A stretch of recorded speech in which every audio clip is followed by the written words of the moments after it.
La semaine dernière, on a eu le fameux crash, le plus gros crash de l'histoire de la crypto. Je t'ai fait plusieurs vidéos à ce sujet, dont une hier et une autre samedi en mode freestyle. Celle d'aujourd'hui sera un petit peu dans la même veine, en mode freeride, en mode freestyle. Donc ce vendredi 10 octobre 2024 restera gravé à jamais dans la mémoire des investisseurs crypto, en tout cas, je l'espère. 1,6 million de traders ont été liquidés. Beaucoup ont tout perdu, j'ai même reçu des messages privés de personnes qui étaient au fond du seau.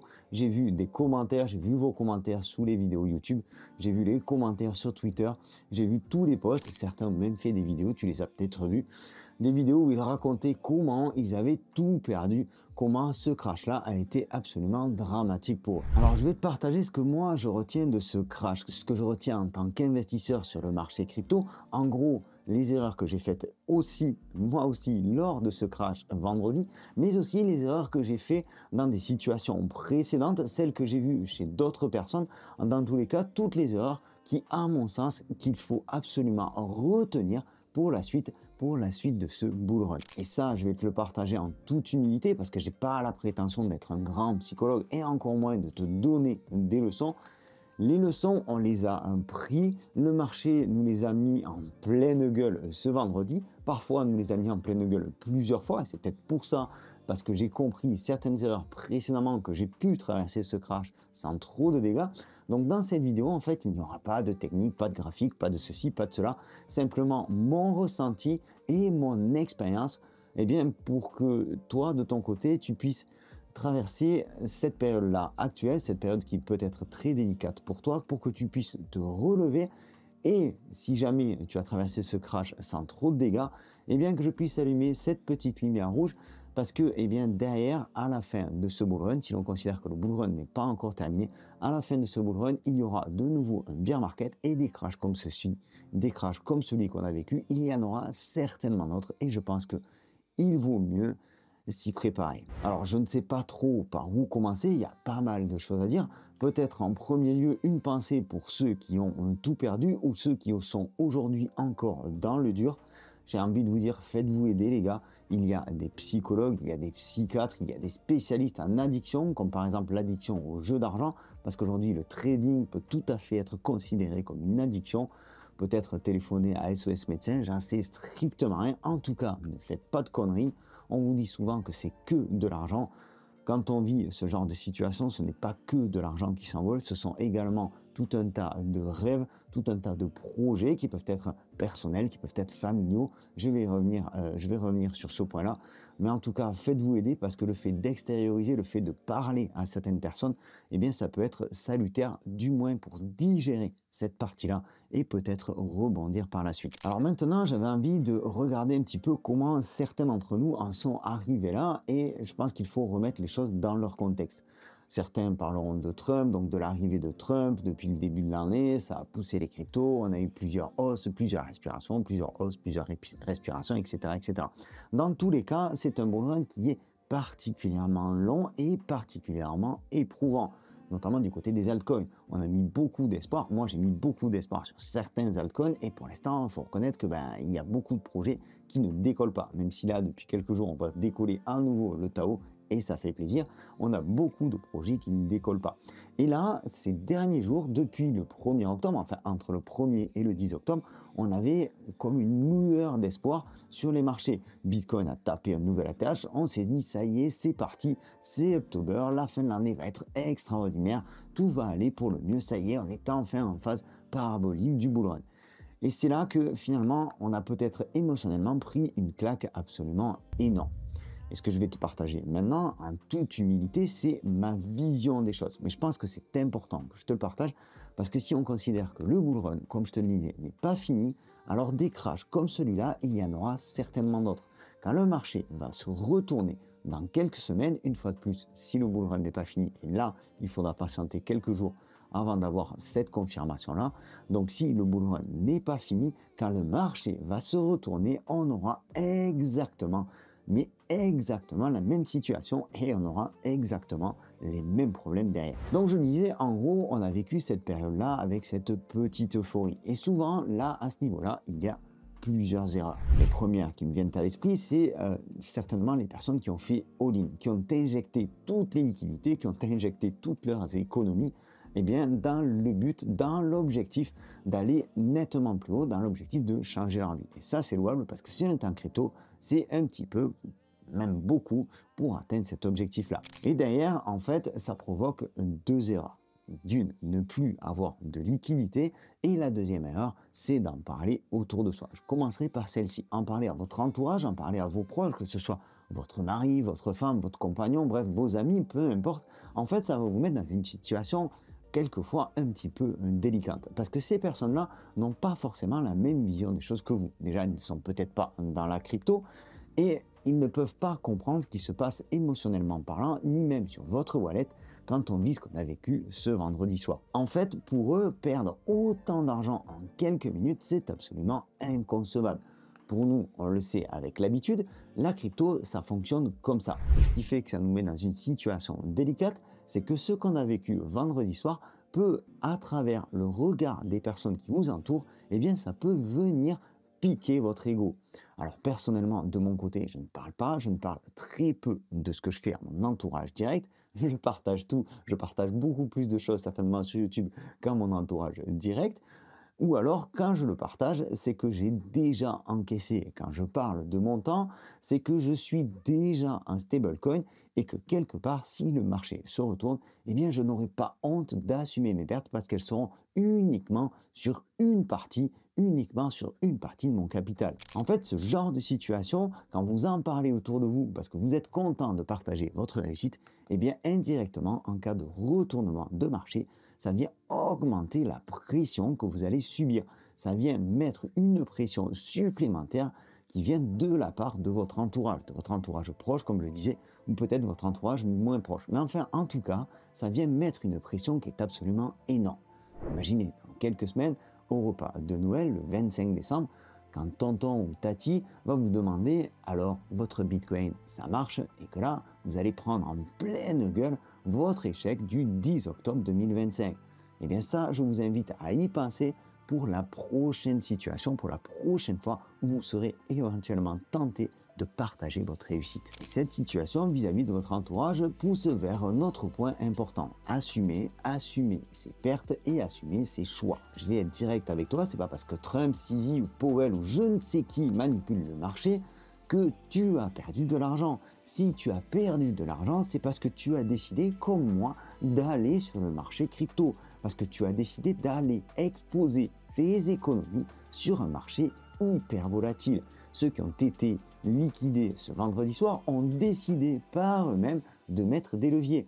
Certes, personne ne s'attendait à ça, certes, c'est exceptionnel, mais quelque part, quand tu construis ta maison dans l'ancien lit de la rivière, parce que l'ancien n'a jamais vu le ruisseau monter, tu t'exposes tout de même à avoir de l'eau jusqu'au premier étage. Donc là, tu perds, eh bien, tu assumes. Tu assumes tes pertes, tu assumes tes choix. Et assumer ces choix, c'est non seulement important pour repartir, pour rebondir, mais aussi pour conscientiser les erreurs que tu as faites. Alors, comme je disais, je parlais de ne pas faire all-in. Ça, c'est pareil. Il faut assumer ses erreurs, même si celle-ci est, à mon sens, gravissime. Et c'est certainement aujourd'hui celle qui coûte le plus émotionnellement et financièrement à tout un tas de personnes.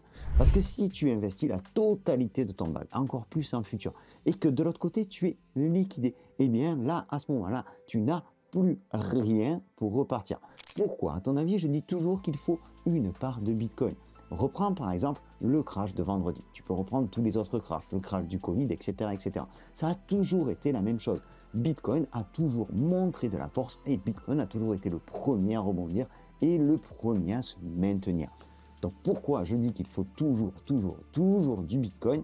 Eh bien tout simplement parce qu'après le crash, si tu as du Bitcoin et à plus forte raison si tu as de la liquidité, eh bien tu vas pouvoir redémarrer.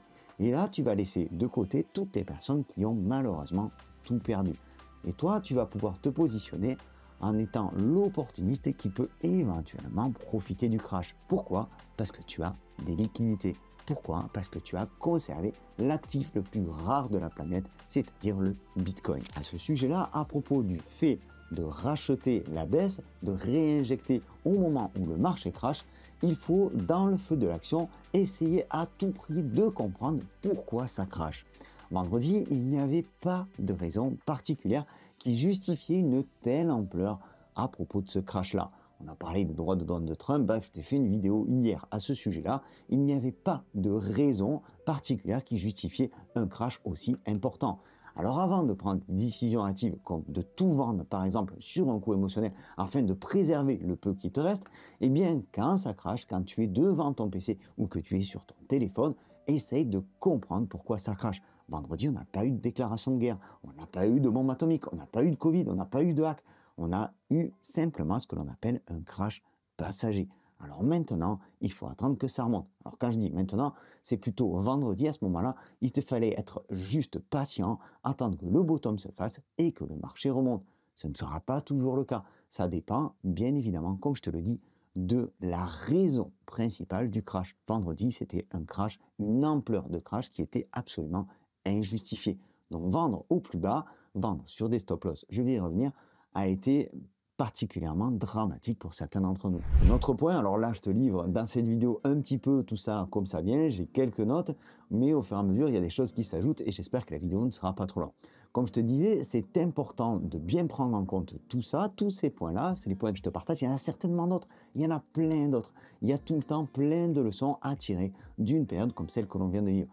Mais là, ce qui est important, c'est vraiment de conscientiser tout ça, parce que la fin du bull run approche et le début du bear market, tu seras exactement dans la même situation. Sur cette chaîne, on analyse le marché, Guillaume nous fait des analyses techniques, de mon côté, je fais plutôt des analyses fondamentales et on parle ici de macroéconomie, etc. Et aujourd'hui, un petit peu de psychologie en crypto, de psychologie en investissement. Alors si tu ne veux pas rater nos prochaines vidéos, tu cliques ici pour t'abonner, tu laisses un pouce bleu si tu apprécies ce contenu et tu actives la petite cloche pour avoir les notifications et être au fait de nos prochains contenus. Donc un autre point important, vendredi, on a eu des plateformes qui ont rencontré des difficultés, des pertes de connexion, des latences énormes, bref, etc. etc. On ne pouvait pas passer les ordres sur certaines plateformes. Une des solutions, c'est de répartir tes actifs sur plusieurs plateformes, sur plusieurs supports. Si vendredi, tu avais toutes tes cryptos sur Binance, par exemple, eh bien, tu n'aurais pu faire absolument aucune action. Tu n'aurais même pas pu racheter le dip, racheter la baisse. Donc là, pour pallier à ça, tu travailles au moins avec 3 ou 4 plateformes différentes. Et bien entendu, tu conserves toujours des liquidités. L'idéal, c'est d'avoir des liquidités sur des wallets ou d'avoir quelques liquidités sur quelques plateformes, histoire de bien racheter le dip, de bien racheter la baisse. Alors je sais que c'est compliqué, parce qu'à un moment, quand on est dans la phase euphorie comme celle qu'on a connue il y a quelques jours, on voit tout monter, on voit tout grimper. Donc on est tenté de se dire que si on mettait tout sur cette hausse-là, eh bien, on gagnerait nettement plus. Alors, à titre d'information, quand un actif perd 50% de sa valeur, eh bien, c'est très compliqué pour qu'il regagne son prix initial. Je te prends un exemple tout à fait compréhensible. Quand tu as 100 balles et que tu perds 50%, tu te retrouves donc avec 50 euros. Derrière, si tu veux retrouver tes 100 euros, c'est pas 50% qu'il faut que tu gagnes. Parce que si 50% de 50 euros, ça t'en fait 75. C'est bien 100%, c'est-à-dire qu'il faut que tu fasses un fois 2 pour pouvoir retrouver ta mise initiale. Et donc, tu comprends que de coffrer des liquidités, c'est hyper important quand le marché grimpe. Pourquoi? Eh bien parce qu'il est plus difficile quelque part de grimper que de descendre. Alors la suite de tout ça, on va avancer un petit peu dans le temps. Le crash est passé, tu as mangé, tu as perdu, ton wallet saigne, ça a été mon cas aussi. Tu as la pression de ta femme qui vient d'acheter les billets pour partir à Koh Samui et toi tu sais pas comment lui dire qu'il va falloir réserver à Palavas. Et encore, tu n'oses pas lui dire, donc eh bien tu es là et tu tentes le coup, celui sur lequel tu vas te refaire. Parce que tu as vu que sur telle ou telle chaîne YouTube ou sur tel ou tel tweet, eh bien c'est la crypto qu'il faut absolument acheter pour te refaire absolument. Et là, eh bien tu creuses, tu retentes, tu creuses à nouveau et tu creuses et tu creuses et tu creuses et finalement tu iras passer tes vacances au centre aéré du coin. Vouloir se refaire, c'est l'erreur numéro 1 après un crash, après une mauvaise expérience. Surtout après un crash. Parce que là, il va falloir que tu laisses le temps au marché crypto, il va falloir que tu laisses le temps au marché de se calmer. Pendant quelques heures, pendant quelques jours, on a une volatilité extrême sur les marchés. Et à ce moment-là, les pièges sont très, très, très nombreux. il y a une crypto, je crois qu'il s'appelle Koai ou quelque chose comme ça, qui a fait x4, x5, voire même x6 le lendemain du crash. Et le surlendemain, eh bien, tout est retourné à zéro. Donc, toi, de ton côté, si tu n'as pas pu rentrer sur le dip, si tu n'as pas pu racheter la baisse suffisamment tôt, dans le bon timing sur Bitcoin, sur Solana ou etc., ou je ne sais quelle autre crypto, eh bien, tu patientes. Tu attends que le marché retrouve une certaine sérénité et nous donne une nouvelle orientation, qu'elle soit à la hausse ou qu'elle soit à la baisse. Là, il faut absolument attendre, il faut absolument patienter, prendre le temps de laisser les choses se faire tranquillement et qu'on retrouve donc, comme je te le disais, une nouvelle orientation, une nouvelle direction. Alors un autre point important, je ne sais pas toi comment tu gères ton argent, mais peut-être que tu fais partie de ces personnes-là qui achètent quantité de cryptos différentes en espérant faire des x4, des x5 sur des small caps, sur des petites capitalisations. Eh bien, un crash est révélateur parce que certaines cryptos ne se relèveront pas, certaines cryptos ne se relèveront jamais de ce crash-là.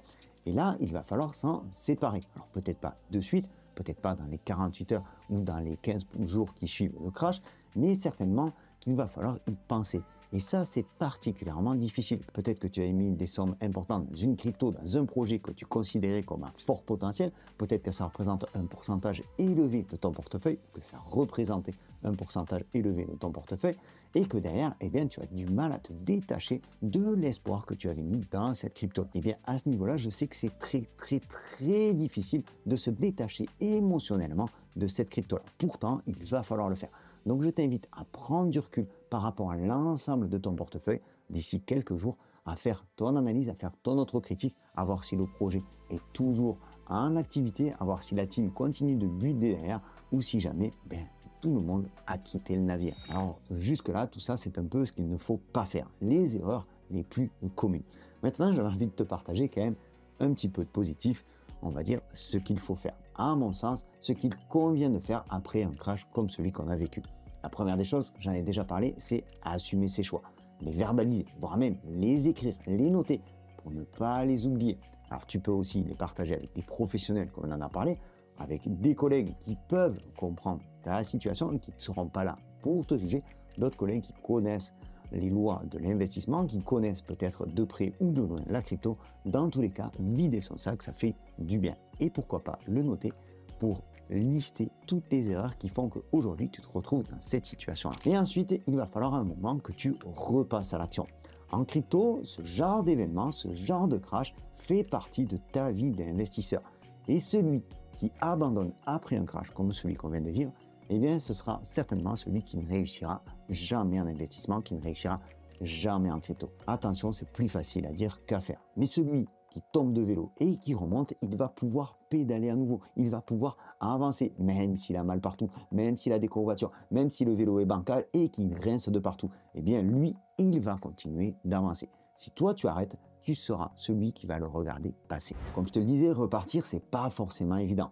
Mais parfois, tu n'as pas le choix. Ça implique donc de retrouver de l'argent. Certes, c'est pas facile. Ça implique peut-être aussi de revoir ton train de vie à la baisse. Ça implique peut-être d'autres décisions qui peuvent être très difficiles, comme reconsidérer tes prochaines vacances.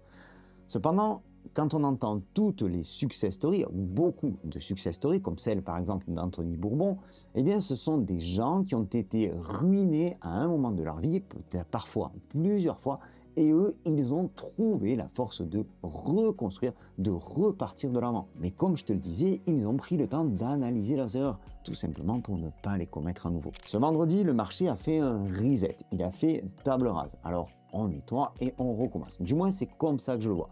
Alors, il faut en profiter pour changer notre mode de fonctionnement. Parce que là, le marché nous a envoyé un signal fort. Le marché crypto évolue. Il est soumis à différentes contraintes. On a eu l'arrivée des institutionnels, etc. Chaque cycle présente des similitudes, mais chaque cycle est différent. Là, on a un bull run qui est particulier, notamment et surtout au niveau des altcoins. Alors, attention à qui tu vas pouvoir suivre maintenant. Attention comment tu vas suivre cette personne-là, y compris moi, y compris ce que je te partage ici sur cette chaîne ou sur le canal Telegram. J'ai ma vision des choses qui ne correspond peut-être pas à la vision de ton portefeuille. Donc c'est à toi, là, suite à ce crash-là, de faire ton autocritique, mais aussi d'adapter ton niveau de risque. Rester éventuellement sur du spot, ça me paraît une stratégie aujourd'hui absolument indispensable. Pourquoi? Tout simplement parce qu'il est inutile d'aller vers des leviers, d'aller vers des futurs, alors que le marché crypto est ultra volatile. Comme je te le disais, les échecs sont la base de la réussite. Et je te souhaite quelque part, désolé, tu vas peut-être trouver ça un petit peu salaud, mais je te souhaite quelque part d'échouer avant d'avoir trop grossi. Et je vais terminer en te partageant mon expérience personnelle. Si tu me suis depuis suffisamment longtemps, tu connais déjà peut-être une partie de l'histoire. En 2022, suite à un mail, je me suis fait hacker de plus de 7 000 $. À cette époque-là, ça représentait, on va dire, entre 80 et 90% de mon portefeuille. Ça a été très dur, ça a été très compliqué et ça a été surtout très violent parce que ça s'est passé en à peine quelques secondes. Voir ses wallets se vider en quelques secondes, c'est exactement la même chose que la bougie qui plonge, le marché qui plonge et qui fait baisser tes wallets comme ce qu'on a vécu vendredi soir. En 2023, je me suis fait scam de à peu près 25 000 $. À ce moment-là, ça représentait quelque chose comme 90, aussi 95% de mon wallet. Donc 2 fois la même heure, 2 fois des fonds qui étaient mal répartis. Trop d'argent sur une même chose, trop d'argent sur un même wallet ou trop d'argent sur un même concept. Ça, c'est une leçon que j'ai bien compris. Alors la deuxième fois, j'ai passé 24 heures au fond du gouffre. J'étais vraiment au fond du seau. Parce que là, avec une somme comme ça, t'imagines bien que, et en plus c'était en plein mois d'août, t'imagines bien qu'à ce moment-là, eh bien c'était mes fameuses vacances qui partaient en fumée.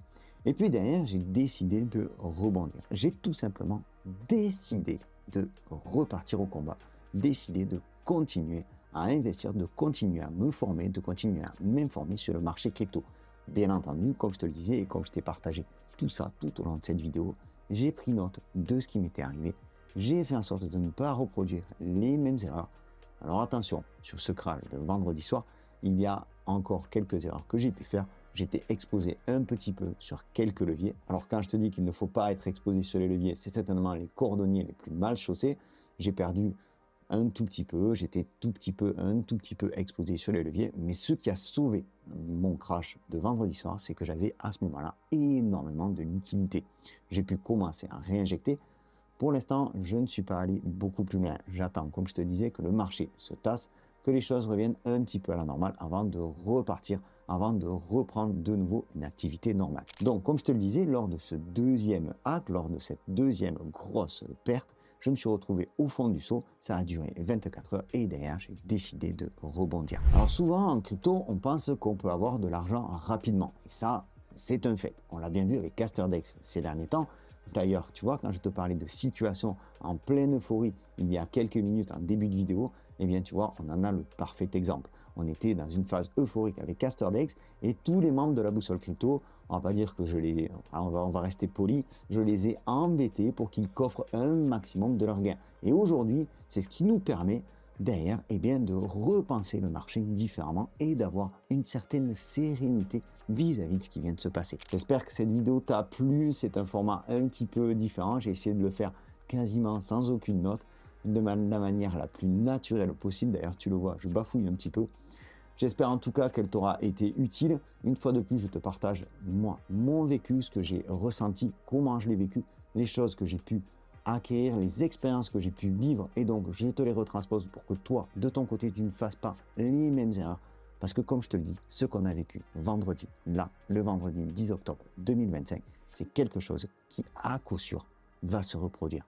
Donc, autant être préparé. J'espère en tout cas que le contenu de cette vidéo, tu ne l'oublieras pas. J'espère que, comme je te le disais, il te sera utile. Je te donne rendez-vous dans une prochaine vidéo. D'ici là, prends soin de toi et de tes cryptos. Ciao!